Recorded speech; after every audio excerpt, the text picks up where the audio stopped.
Si tratta di minori che affronteranno delle difficoltà da questo punto di vista. Mi auguro che da questo chi deve riflettere rifletta sull'assurdità di certi comportamenti. Una riflessione a cuore aperto su un procedimento penale che per la Procura dei minori di Venezia non è ancora concluso, ma che ha chiarito i contorni in cui è maturata la violenta rapina dello scorso 4 novembre alle alimentari Ardivella a Ponte nelle Alpi. 2 ragazzi, rispettivamente di 17 e 16 anni, residenti nella cintura urbana del capoluogo, si trovano in custodia cautelare, l'uno nel carcere minorile di Bologna, l'altro in una comunità del Veneziano.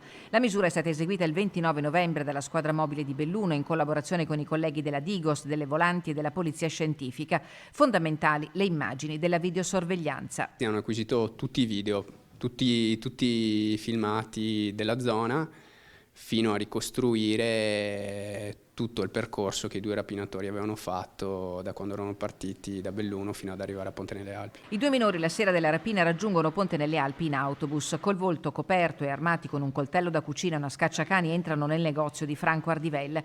Alla prima reazione il 17enne non esita a sferrare 5 fendenti col coltello che causano ferite profonde al titolare del mini market. Nel contempo il 16enne, dopo aver armeggiato sulla cassa, punta la pistola alla fronte dell'amico di Ardivelle, colpendolo poi con un pugno al mento.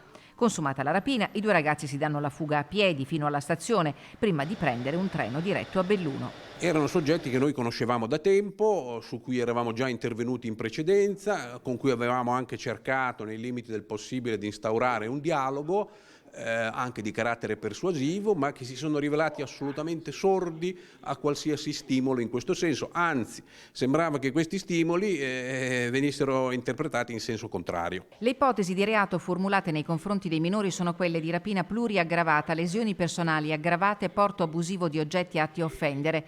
Altri 2 diciassettenni risultano indagati per favoreggiamento personale per avere ricevuto dagli amici alcuni abiti pronti al cambio prima del colpo.